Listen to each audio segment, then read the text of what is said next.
So first 3 నెలలు అనేది pregnancy చాలా చిన్నగా ఉంటుంది. అలాగే పొట్ట పెద్దగా ఏం కనిపించదు మనకి కాబట్టి, ఏ పొజిషన్‌లో ఉన్నా పడుకున్నా పర్వాలేదు. లైక్ స్ట్రెయిట్‌గా పడుకున్నా, లెఫ్ట్ సైడ్‌కి పడుకున్నా, రైట్ సైడ్‌కి పడుకున్నా, ఎలా ఉన్నా పెద్ద డిఫరెన్స్ ఏమీ ఉండదు. ఎందుకంటే బేబీ చాలా చిన్నగా ఉంటుంది కాబట్టి.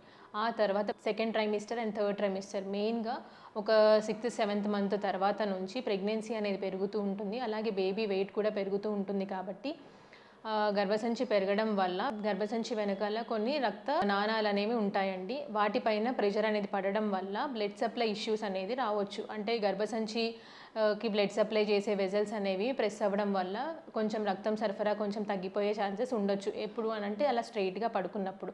అలాగే కింద ఇన్ఫీరియర్ వీనా క్యావా అనే బ్లడ్ వెజల్ కూడా ఉంటుంది. అది ఇన్‌కేస్ కంప్రెస్ అవుతుంది అని అనుకోండి, బ్లడ్ సప్లై అనేది కింద నుంచి పై వరకు ఈజీగా ఫ్రీగా తిరగకపోవడం వల్ల కాళ్ళ వాపులు లాంటివి వచ్చే అవకాశాలు అనేవి ఉంటాయి.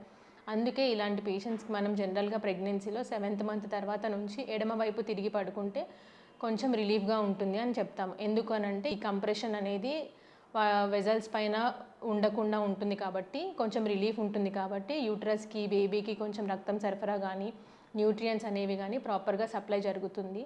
అలాగే కాళ్ళ వాపులు రాకుండా కూడా కొంచెం ప్రివెంట్ చేస్తుంది. ఇలా కంప్రెషన్ వెళ్ళిపోతుంది కాబట్టి. సో బీపీ ఉన్నవాళ్ళు కానీ, కాళ్ళ వాపులు ఉన్న వాళ్ళకి కానీ కొంచెం తరచుగా మనము ఎడమవైపు తిరిగి పడుకొని ఉంటే కొంచెం బెటర్ అని చెప్తూ ఉంటాం. అలా అని రోజు మొత్తం లెఫ్ట్ సైడ్ తిరిగి పడుకున్నా కూడా డిస్కంఫర్ట్ అనేది వస్తుంది. సో మధ్య మధ్యలో అటు రైట్‌కి అలా తిరుగుతూ ఉండి ప్రిఫరబుల్లీ లెఫ్ట్ లేటరల్ పొజిషన్ అంటే లెఫ్ట్ సైడ్ తిరిగి పడుకోవడం అనేది ideal position in pregnancy. Thank you.